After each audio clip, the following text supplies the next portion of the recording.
Here with some exciting news I have here in my hands. The very brand new P. Mauriat System 76 Custom Derek Brown BEATBoX SAX. Yes, you heard that right.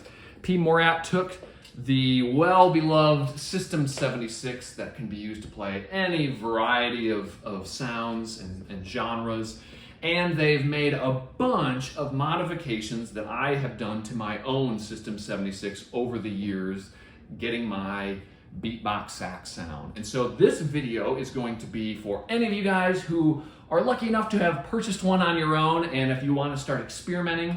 First of all, I hope that you experiment with this horn on your own, in your own ways. You can see, I mean, the most noticeable difference is all these kind of cool scratched, you know, kind of claw marks, scrape etchings on here that's just meant to encourage you to kind of go wild. What sounds can you make on your own? But to start off, one of the most important things this sax comes with is it comes with a couple of rings, and these are actually adjustable rings, which is really cool because they each have these slits in them. One large one if you have very large hands, and then a smaller one if you have smaller thumbs. And these can be adjustable, so you could use a wrench to kind of squeeze it more shut or to pry it more open so it fits nice and snugly on your hand. And this goes on my thumb, and if you can fit the other one, I often put it on my ring finger, so I can do different kind of two-fingered things. But the majority of what I'm doing, when you hear me play something,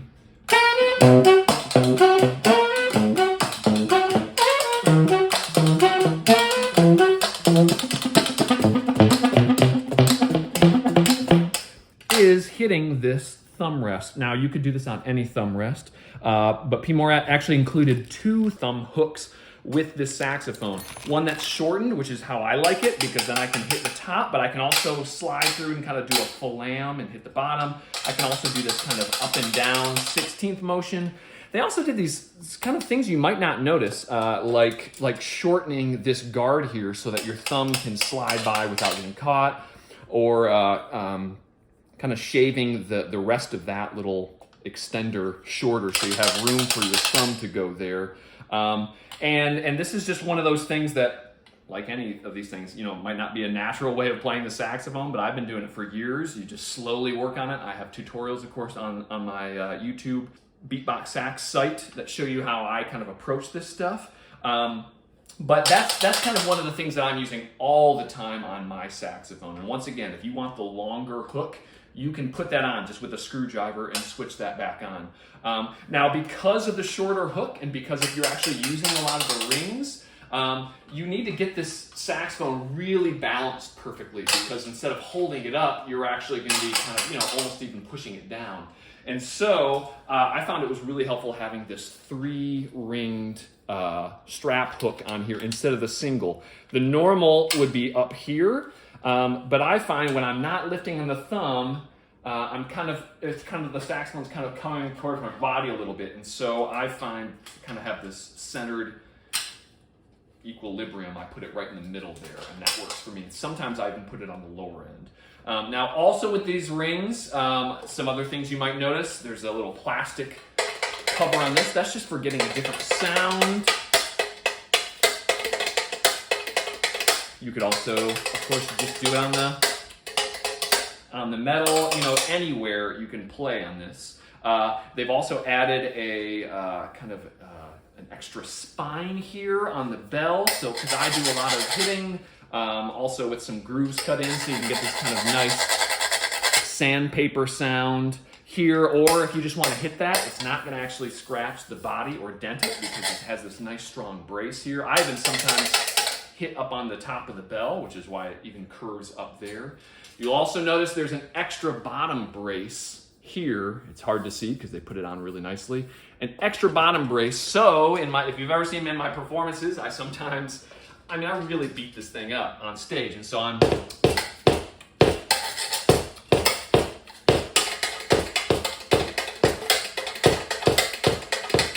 I have never had a problem with this denting in. Of course, use at your own risk, but this thing, I think it's kind of built like a tank. It's lasted me many, many years on the road, and it's been great.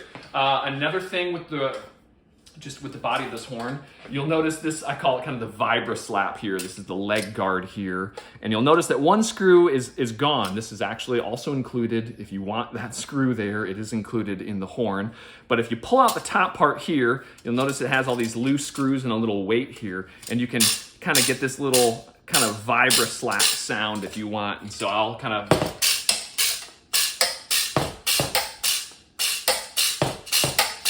This is just all experimental, fun stuff, just trying to make music, trying to go back to when I first started playing the saxophone, where it was just doing it for fun, making sounds that I wanted to make. Another cool thing that they did on this was, so they cut these grooves into the F-sharp alternate key, so that if you scrape your ring on it, you actually get this kind of zero effect.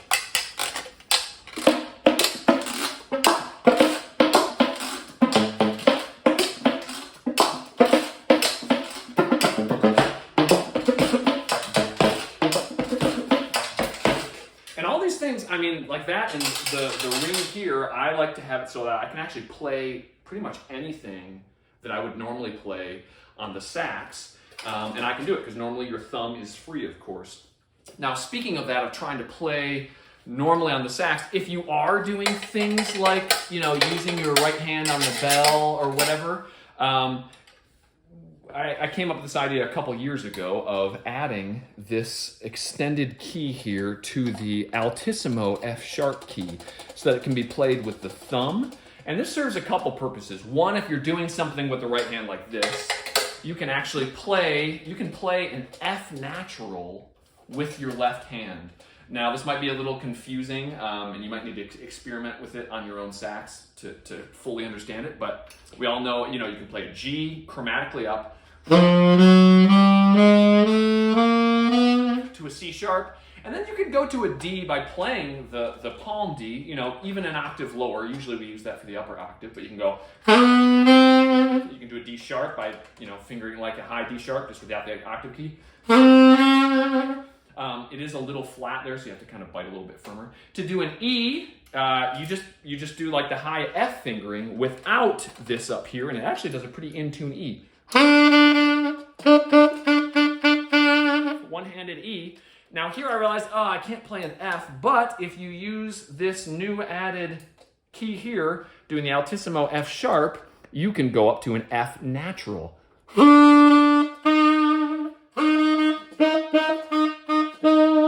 So you can play chromatically from a G to an F. And then you can restart back over, starting out with your next G. You can do the high F sharp key like this. A lot of times when I'm doing the right hand thumb, I don't want to be pressing these other keys. And so I'll use that F sharp fingering all the time.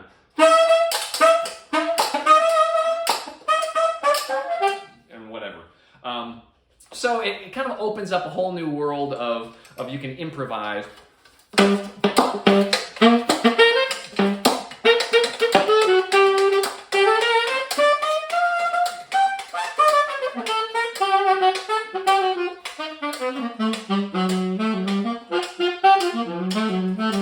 And so forth.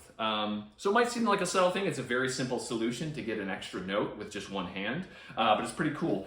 And one thing I'm extremely excited about in this saxophone, it's a very simple thing, but I've never seen it done on another sax, and it's this idea of just adding this little bump to your Altissimo F sharp key. Now I know some of my jazz friends they think having an Altissimo F sharp key is unnecessary because they use other fingerings. There are some cool things that you can only do with this. For instance, like there's this thing if you finger a C and that, you can do these kind of cool overtone glissandos. Now, the only way you can do that from certain lower notes, if you want to slur from like a low D or a D up to using that key, in the past you had to actually lift up your finger and put it back. Or if it's your ring finger, you had to actually lift it up. So you couldn't slur into that With this bump here, you can actually just treat it kind of like a palm key. You just lean your finger back rather than doing that. Now, if you still want to press it, you can. But so once again, or if I want to go from a D to a Altissimo G with that fingering.